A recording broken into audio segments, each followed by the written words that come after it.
If you just look in the United States alone, I think the statistics from the rape and incest network, it's like every 68 seconds, someone is raped. And 1 in 4 people in America will be raped or know someone that's raped. So women, including men there too. So the fact that we have these huge statistics and it's not spoken of in the Bible, first of all, as preachers and pastors, we really should be ashamed of ourselves because, the Bible is for instruction, right? The Bible is to instruct the people of God, to give them guidance, tell us who God is, right? And so when we skip whole passages, whole books of the Bible, we have a problem.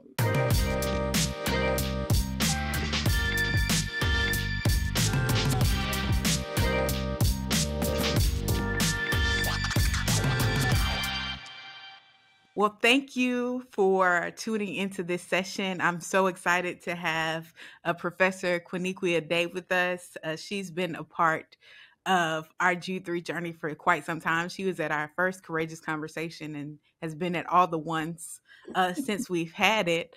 So I'm excited that she's joining us for this conference, for this session on tackling the texts of terror. Welcome, Professor Day.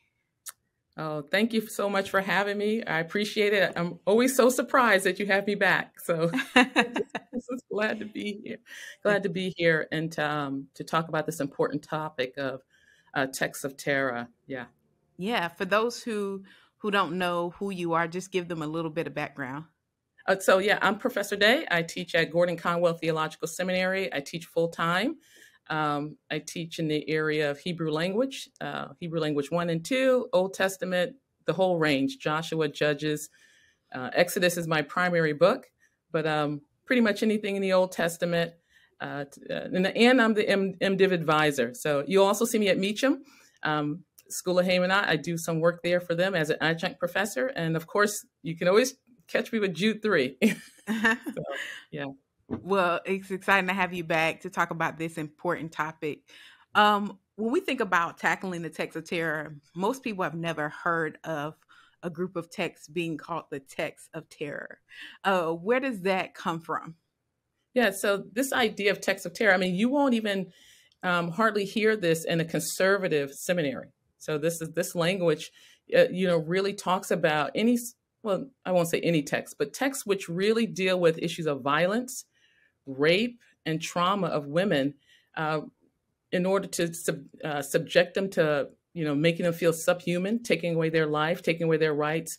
Those are texts of terror. You will find some disagreement even amongst feminist scholars as to which texts they will label as texts of terror.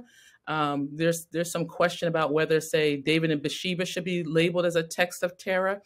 But I would say in a general way of looking at it, the texts that deal with violence against women, kidnapping against women, rape against women in particular, I would add, actually, there's a scene with a man in there too, but I might not get a lot of agreement. So I'll stop there. Mm-hmm. That's really, really helpful. And I think really important to this culture today, as we think about the Me Too movement and different things that's going on, it shows, some parallel in the text as it relates to violence towards women.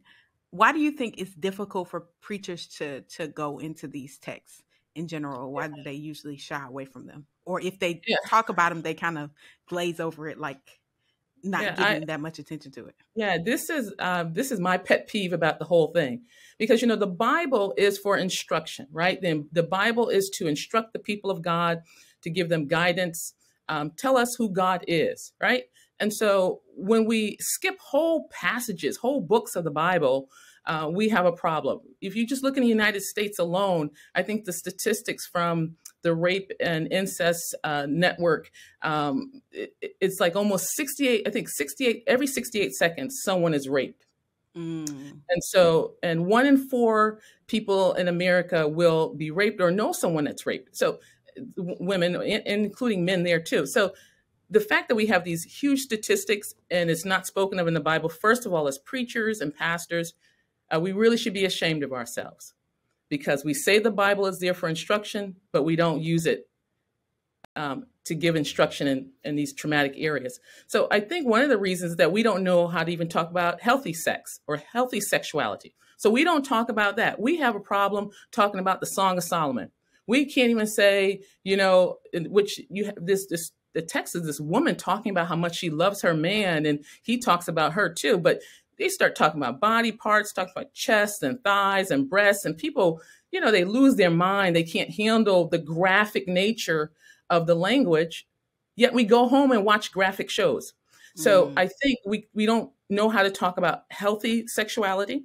And then when we talk about rape, we just don't know where to go with that. I mean, just in the African American community alone, we know how our ancestors were traumatized by rape.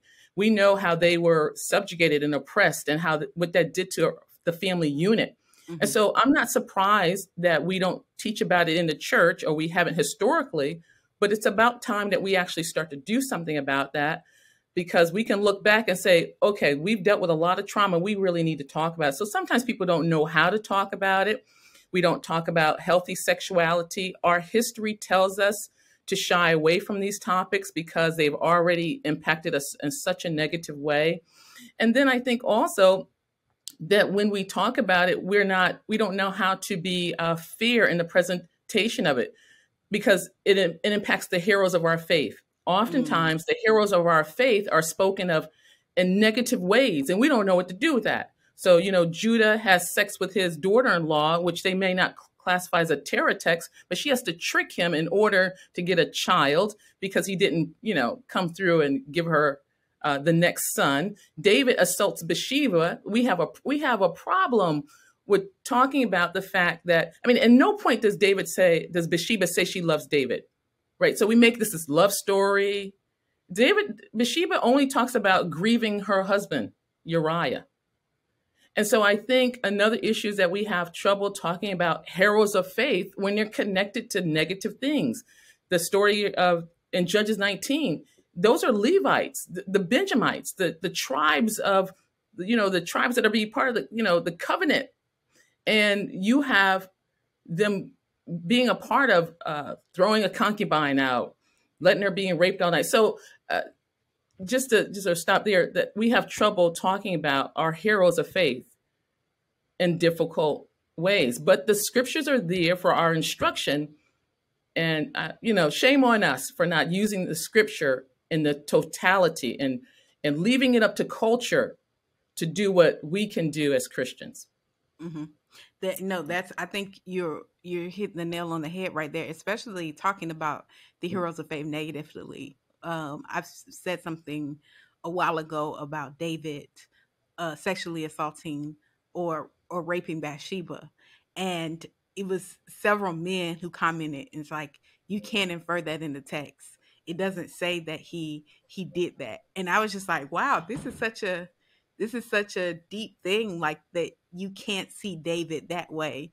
You can see him as a murderer, you can see him as a adulterer, but you can't see him as a rapist or somebody who sexually assaults. That to them goes too far. And it was just very, very interesting. Yeah, it just happens. It's just hard for them to sort of, not just men, but women as well. It's hard for them to deal with. I mean, we don't have a particular word for rape in our Hebrew Bible. We have things like lakach, which is to seize. We have different language, which or to defile, shakach, to lie with. So we know that there are these interactions. But if you just sort of take David and Bathsheba out of it and put different people, they may come with a different result. And then if you look at when the prophet challenges David concerning the matter of assaulting Bathsheba, the prophet and David agree that the penalty for that is death. That what has happened of this, you know, the parable he gives of the man taking something that he ought not taken, and then sort of, and David's like, and he's like, oh, you're the man, David, you're the one, you've taken Bathsheba, the wife of Uriah. The scripture always says the wife of Uriah, right? And so the penalty is death. So if the penalty is death, then it is a grievous act that has been committed. And so I think if we can get beyond that and say, okay, I can accept that David, the hero of my faith, did something very, very wrong, then I can help other people in our church. We don't, we won't have people, struggling with the fact that, okay, well, I won't, you'll always struggle in this area. If someone does something terrible, that will cause you to think twice about your faith and about the person. But if you know that good people who love the Lord have done tragic, horrific things in the Bible, and God was still able to pick them up and use them, there's redemption available. Mm-hmm. So when we think about these texts of terror, they are challenging, especially for women often who are reading them. I hear women saying, that especially victims of sexual assault themselves, when they read these passages, sometimes it opens up wounds for them. Yeah. And so one of the reasons that, as I'm thinking about this thought just came to mind, that some pastors could be kind of apprehensive about broaching these topics is because they don't know what trauma is in the room. And they don't want to maybe step on an emotional landmine in that sense without necessarily being ready with all the tools to handle that. So how would you advise pastors as they're thinking through like how to teach this and do less damage, as little damage as possible, and not re-traumatizing people who have experienced these things to speak on them? Yeah, we do more damage by not even trying. We only try to assess our own ability when it comes to the terror text. We're not talking about, we never think, okay, do I have the ability to talk about social justice? We don't think about that. Or am I equipped to talk about politics or the finances of the world? We don't think about that. It only comes up with these sort of texts. It's like, well, am I capable? And then we say, well, this is a landmine. I'm not. So what we erroneously communicate by not teaching and not equipping the people to deal with the trauma and telling them that God can heal them is we erroneously communicate that issue is too big for God. Because see, I can't teach it. I can't preach it. I can't handle it. It's just too big. So you're off on your own. So what do you do? So you go home, you cry silently. People talk about Mother's Day, for example. This is sort of off topic. They talk about Mother's Day and don't take a moment to grieve them with the mother who has aborted the child. Don't take a moment to grieve that something bad could have happened between mother and child. So we communicate an erroneous message. We say it's too big for God. That's the wrong message. We say, I can't do it. God, my church is not equipped. We don't have the resources. We open this up. How are we going to deal with it? So what? So what's the answer then? The shepherd of the church? Just let the person hurt? No. As the shepherd of the body of Christ, you seek the Lord for direction on how to deal with an area that's impacting nearly 1 out of 4 people in society. Before Lisa and I finish conversating, there'll be a number of people who have been raped in the United States before we finish talking about this. And we're talking about reaching the lost. Which lost do you want to reach? So I think for those pastors who are struggling with this, and everybody, no one's perfect. One of the things you can do is that you can actually train people or send people to rape crisis counseling programs. If you don't feel comfortable, you could at least have someone in your church who is equipped to deal with counseling people. So as you talk about the subject, you can say, we have someone you can talk to. If they don't have someone, we have resources. Here is a program that I've already reached out to that knows that when I begin to talk about this, that we might have to make a referral. We're already ready for you. We're not going to just leave you there with one Sunday sermon or one Tuesday teaching or one Friday teaching traumatized. We're going to walk you through the healing process. And too often, we as Christians, we just want to preach, the message, you got your money, you got your car. We don't want to teach people how to walk through being assaulted by their father, who's a deacon in the church. Those are big things. Yeah. And I think that's so needed in the culture today, especially you talked about a child being assaulted by their father. You know, one of the things we miss talking about, but affects so many in our communities, is incest. Oh yeah. Oh yeah. It's affected a lot of people in church communities, and we don't broach it, I don't think, enough, because people who are not attracted to anybody in their family kind of think that is so far out there. But then Right. as you hear the stories, you see, like, no, this is a regular occurrence. Cousin Right. with cousin, uh, sister and brother, depending on age and power dynamics, and Right. uncles and aunts and all of those things. Right. I mean, you look at the situation with Amnon and Tamar. She says, don't take me. Don't. That's his, half sister. But anyway, they're still, they have the same father. He says, don't do this thing. Don't assault me. Don't rape me. Don't seize me. Just ask my father for me. Because that could have happened. They could have been married. He just takes her anyhow. You look at the situation with even Lot.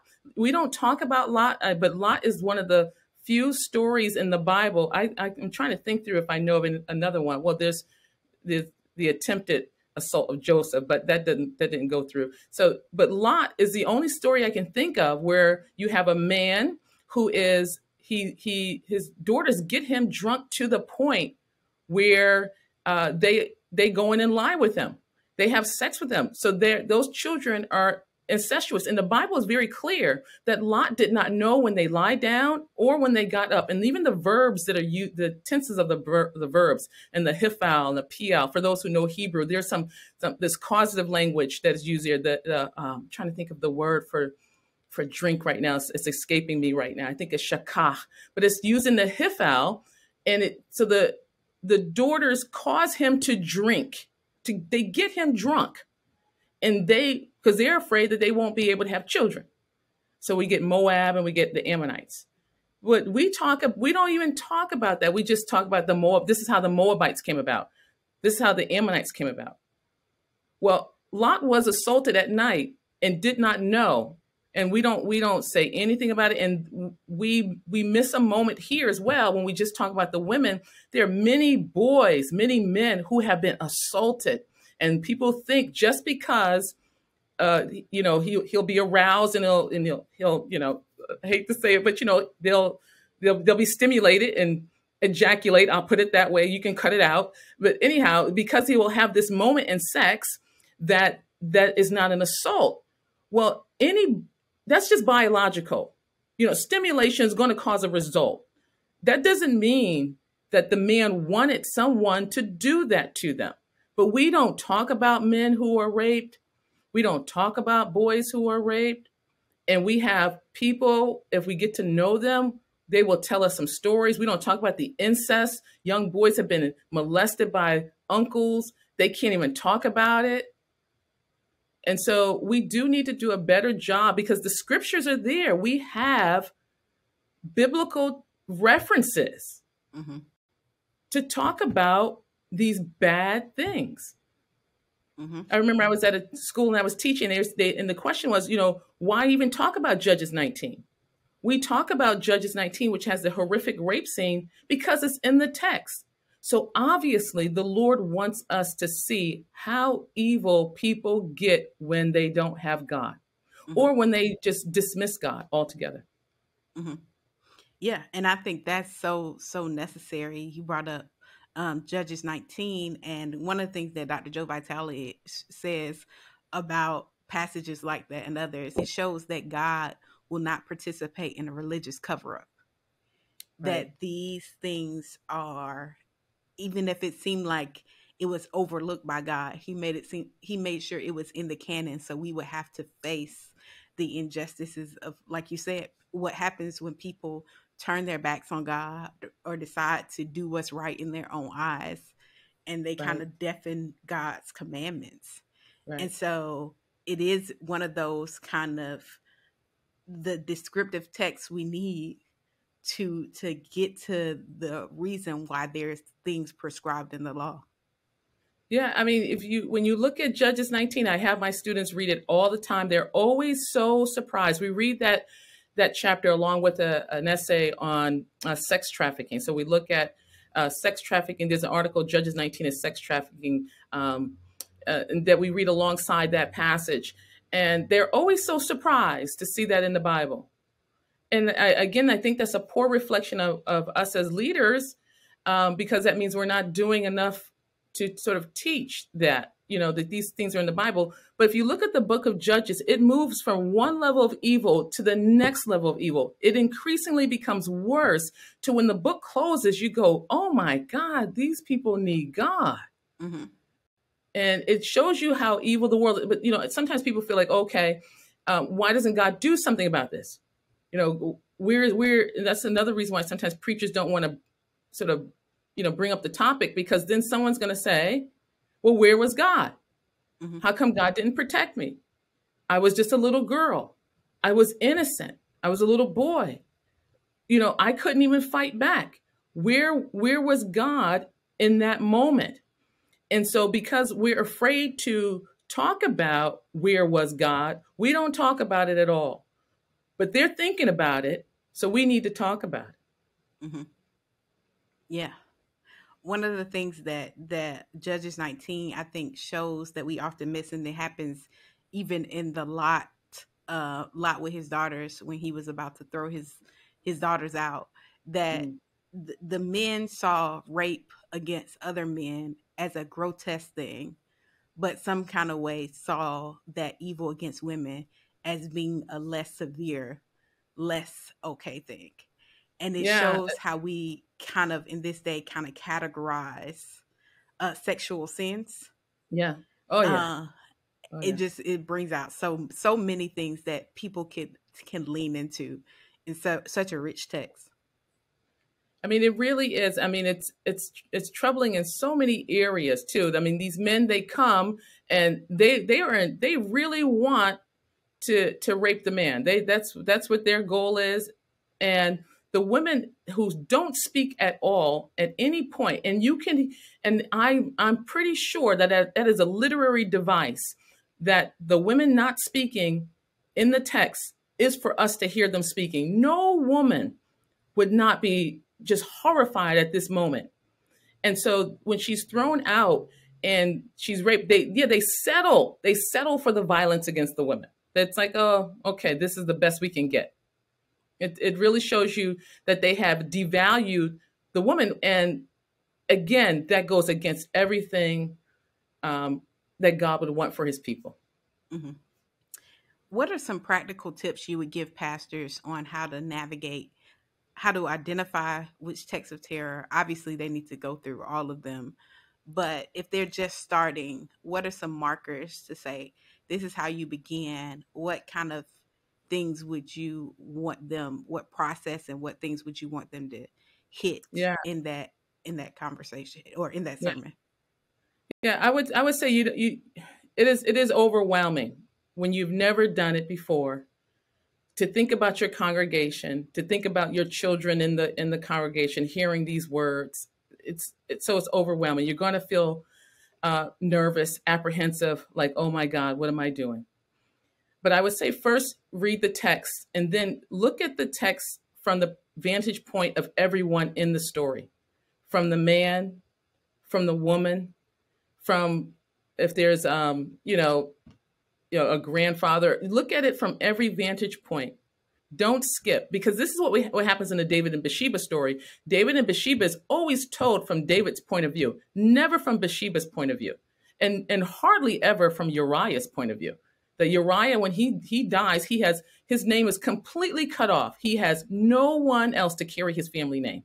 So I would say talk about it from the different vantage points, and even as you're preaching it, you can say, from the perspective of the woman, this is what she's experiencing.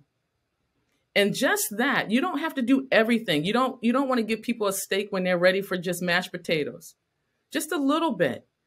You could say this here, if you're preaching on something, it's just a sort of a subtopic to your message. This here is wrong. There's nothing like someone saying that what happened to you is wrong. It should not have been. It was evil. And so I think reading it through and sort of bringing up the different vantage points. Also, being open to reading books or commentaries that are not probably in line with what you're comfortable with. Because, so in conservative commentaries, they're not, or Orthodox ones, which I'm Orthodox, Jesus Christ is Lord, and Father, Son, Holy Ghost, I'm all that. But our liberal sisters and brothers pick up things that we have ignored a lot of times.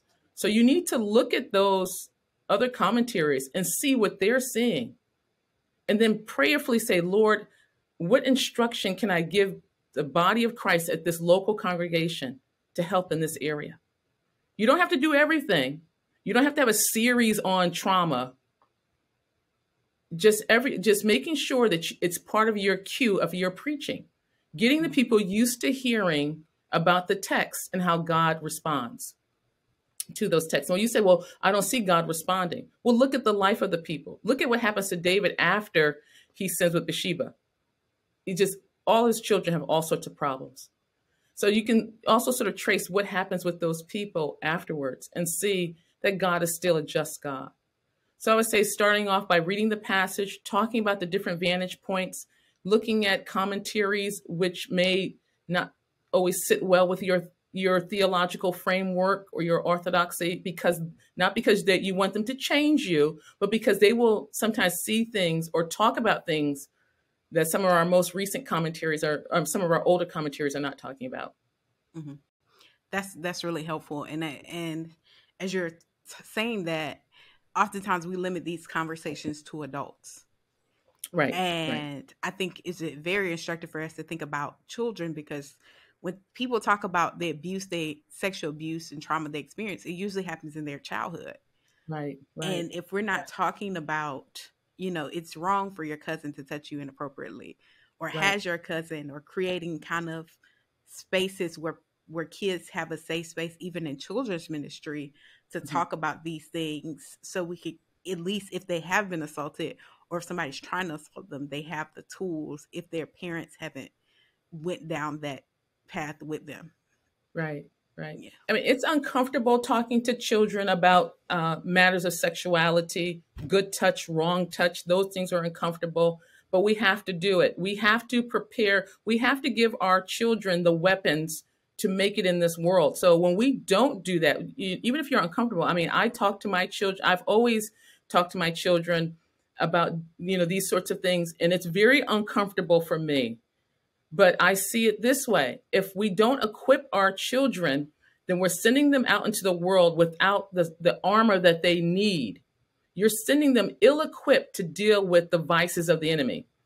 So you, as a loving parent, you can just get, there's so many books. If someone touches you there, that's not right. Did someone ever touch you there?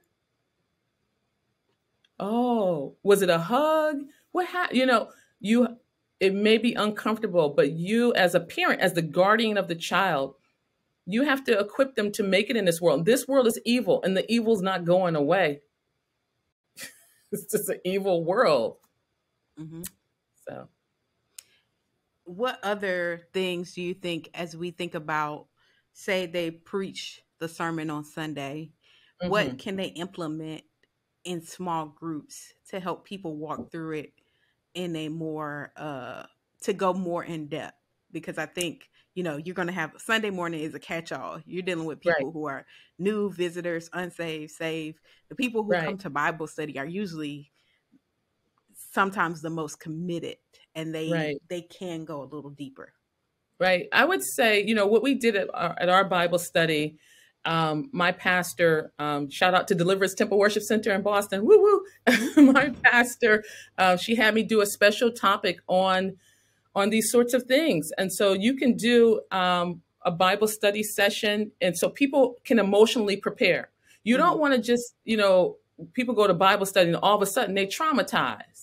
Like, oh my God, I thought we was talking about Daniel and the lion's den. And what happened? So you want to give people time to prepare emotionally for the topic. You want to give them a heads up of some of the things that they may experience after talking about it, that they may have memories. They may have, they may feel depressed. They may feel discouraged. Here is, if you're feeling this way, here's who you can call. If you're feeling this way, here's a resource for you. If you're feeling this way, you have to have that in place already. So I would say, you may having maybe a Bible study, but giving people a heads up that that in 2 weeks, this is what we're going to talk about in Bible study, so they can prepare themselves emotionally.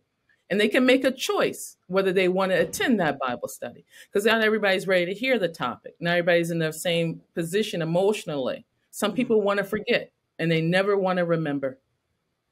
And so by giving them a chance to, say, sort of, we're going to do this at that time, you give them a chance to prepare as well. That's so helpful. What books and resources would you recommend for broaching hard topics like this? I know, obviously, Phyllis Triple, Texts of Terror would be, so you could get a gist of the list. I don't think the list is necessarily complete, but at least it's not complete. You'll have some that you can start with. Yeah, I would suggest this book, right? Well, I'm just looking at this right now. The Absence of God in Biblical Rape Narratives. Now, this is by Leah, I'm sure I'm pronouncing the last name wrong, Schult, which is Schulte. I think her middle name is Rediger. It's German. So I think that from what I see, that came out in 2017. I think it does a better job than Tribble Books does, because it's going to give you some exegetical material. And also it's going to deal with that big question that we have when we talk about rape, incest, violence, is where's God? Because that's what people want to know. Like, why hasn't God protected? So my go-to books would be Phyllis Triple, but my second one, I'll leave it at that, would be Leah Schultz, which came out in 2017, The Absence of God and Biblical Rape Narratives, because it hits it straight on the head. People want to know, where is God? And I just want to say that add this piece, that we only ask really when it comes to where is God, when it comes to issues like this, like the rape, right, and the incest. A lot of times people don't ask where is God when it comes to issues of, say, I would say most recently, some of the political stuff that's been going on. We'll say, so we will sort of, or we will blame God, rather. Let me put it this way. We will blame God for the evil of humanity. And we'll say, okay, God, you're not there, so you allowed it, so you're the blame for it. But we don't do the same thing with other areas. And so I guess what I'm trying to communicate is that even though we may not feel like God was there, and sometimes people feel like God allows it, means that he sanctioned it. I would encourage people to sort of think through that a little bit more, that because things are allowed does not mean that God approves and that God is absent. It just means that the world is evil. I think we need to sort of separate those two. God gets a lot of blame for the evil of humanity. Mm-hmm. He does. And it's funny, because I was thinking the other day, people say, well, why did God create a world like this? And it's like, well, he created a perfect world, but humanity didn't want that. So essentially sin entered the world, and he's letting us navigate and choose. Like he allowed them to have a king because they wanted a king, and then they had to see how that plays out. And sometimes I think that God is letting us deal with the consequences of our own choices. So we'll see that what he gave us in the beginning was what we really needed. Yeah. And I think also that we're suffering from our consequences, but I think also God is pushing his church to do something. Mm-hmm. To really get out of our comfort zone. We'd rather talk about Daniel and the lion. I've heard Daniel and the lions then so many times. and can someone talk about Judges 19? Can someone talk about Genesis chapter 34? Can someone talk about 2 Samuel chapter 11? Can we talk about the other books in the Bible? Can someone talk about healthy sexuality in Song of Solomon and how it's okay for a woman to talk in a very explicit manner about how much she desires someone that she deeply loves? I don't know. Seems like we have some time to do that. This all in the Bible is for our instruction. So we need to use the scriptures. And I think God is pushing us to get more involved in these areas, even if we're uncomfortable. If it's comfortable, then it may not be the right thing to do. Mm-hmm. That's so helpful. And I think that's a good place to put a pin in it. Thank you, Professor Day. This has been such a rich conversation on tackling texts of terror. And I know that people will be blessed by it, challenged. And we hope that through this, you start to tackle these texts in your preaching. Thank you for listening to this session. Thank you, Professor Day.